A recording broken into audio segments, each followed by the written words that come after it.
This is Art Lacey. He is the inventor of this piece of history.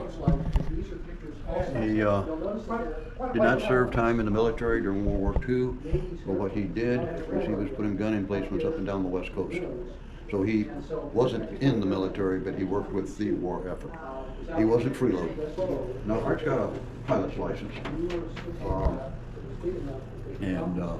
That was all fine and dandy. He went down there and talked to the people down there. He said, I want to buy a plane. Oh, well, why don't you take this one over here? Well, it was a combat vet. It had the scars, it had the bombs for the missions it flew. And you got to have two people in the cockpit to do anything with it. So Art scrounged himself up with a mannequin, put a hat on it. So he had two people in the cockpit. One wasn't talking much. So everything went along fine, and he took it out there and he's taxiing this thing around, and he runs into a plane. So the guy who's running the yard there, he comes out and he's looking at that. He says, that's one of the worst cases of wind damage I've ever seen. Why don't you take this plane over here? And he pointed to this plane out here. So they parked the thing there in Troutdale in 1947 and located property and then stripped the plane down so it could be moved. They made the move in 1948. Okay, well, they went from Troutdale to Milwaukee, and they had it on, I think it was 6 trucks. And Milwaukee said, you can't bring that in here on those trucks. Oh, okay, we'll work this out. So on a Saturday night, about 1:30, 2 o'clock in the morning, they moved it. And Art had a couple of off-duty Milwaukee policemen that he knew, and the cops were escorting this unofficially. And somebody's coming home from a party or something, probably a couple of sheets to the wind. He's driving down McLaughlin and he sees his airplane flying down McLaughlin and he heads for the ditch. So the cops went over there, and I have no idea what they said, but I imagine it went along the lines that you get out of here and you forget what you saw, we'll forget what we saw. And they sent him home. So the next morning, the plane is sitting on the property.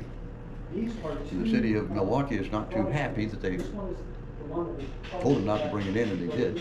So they put him in court, and they charged him $10 every go. So in 1948, they started pumping gas, and that would be this location you see here.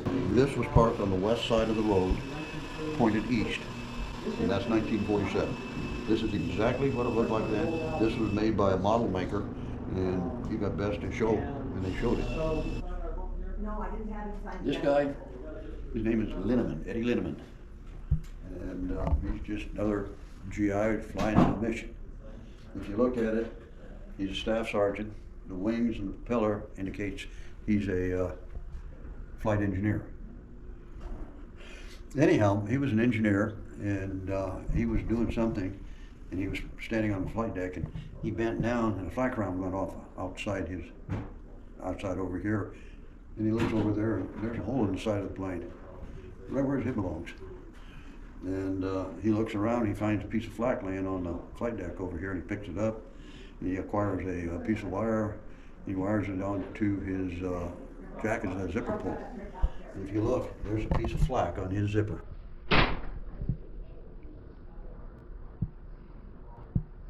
And he made it. That was his good luck charm. This is the main wing. From here out is the wing tip, which is actually stored over there in the corner, but it's the wing tip. This is a fuel cell. It's actually flexible, and if it gets shot with a bullet or a piece of flak, it'll seal itself up.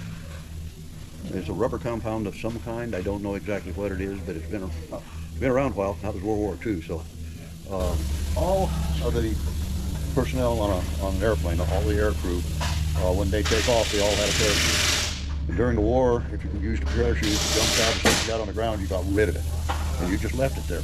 So the European women would go around and collect the parachutes up and make wedding dresses. Take the shroud lines, make the decorative stuff. They would use the entire, well, they wouldn't use a riser or a harness, but from the risers up, they used the whole thing. Now when parachutes first came out, they were made out of linen. And then before the war sometime, they started making them out of silk. It was a stronger material. And as the war went on, silk got hard to find, so they started making them out of nylon. And this is one of the newer ones made out of nylon, and that's called ripstop nylon. Now, the weave won't stop it from ripping, but it will inhibit it. And just straight nylon is way stronger than silk, so that was a much better choice for parachutes. Also, that will rot and will age in time, and you lose its strength. So the nylon is a superior product. This is the Nordland bomb sight, and during the war it was the latest and greatest. The Germans wanted that in the worst way. Well, eventually they got it, because they knocked down bombers and they would scrounge what they could get out of it. But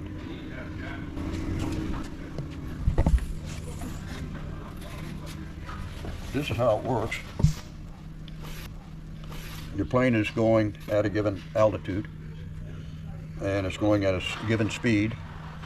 And when they drop the bomb, assuming you have no crosswinds or any kind of winds, whether it's side to side or fore and aft, you can put a bomb from 20,000 feet into a 55-gallon drum.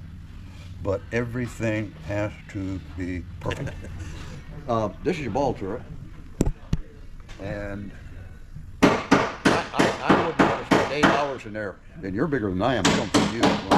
We'll go around back here, and you can look in the back. This is your top turret, and both the ball and the top turret used a sighting device, as did the chin turret and the rear turret. But your ammunition goes in here. This cover comes off, and they go down in through there. Yeah, it's tight. There's no argument. The men won the war in both Pacific and Europe. The Rosies and Riveter, the women built the war. If it was not for the women, we'd have never made it. They picked up the tools and went to work. And they did a hell of a fine job. This is the engine that powers this thing. There's 4 of them. It's a Wright Cyclone.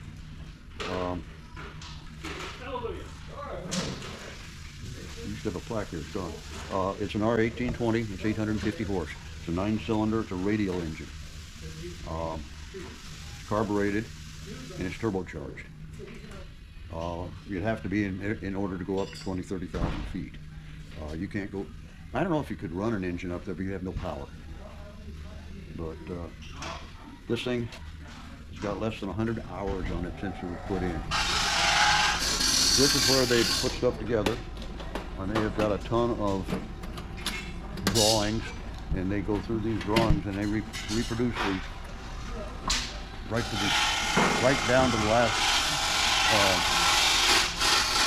detail. Then they are inspected. The FAA, Federal Aviation Administration, they come out and they inspect every bit of this plane. They come out periodically, and they show up without saying we're coming. Go. Perfect. This is the nose. We've got a plexiglass piece that comes out about this far, and then there's a incline on the bottom. The Nordland bomb sight sets out here in front. Bombardier sits right here. The hole in the top up there is a navigator's dome. The navigator sticks his head up there with the sextant and takes readings on the sun and everything else. So the navigator and the bombardier are up here. The bombardier typically would run the cheek guns, which come out here, and they use an optical sight because you can't look down the gun. One on either side. The box up there is a control panel for a electric suit. There's a plug in the back of it, and these knobs on the front that you can twist to turn the temperature up or down. Besides the electric suits that they wore, they also had electric blankets on board in case somebody was shot up and they got to keep them warm on the way home. This is the tail section. This is the left waist window, and that's a gun. There's a right waist window on the other side. They're 50 caliber. This is back there to right about here. That's the bomb bay.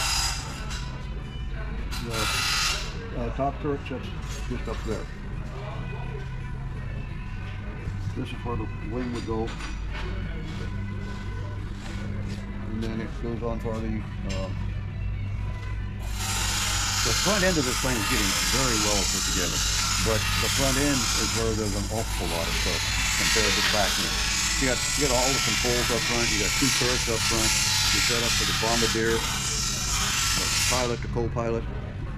There's a lot of technical stuff up there. From here back, basically it's an open container.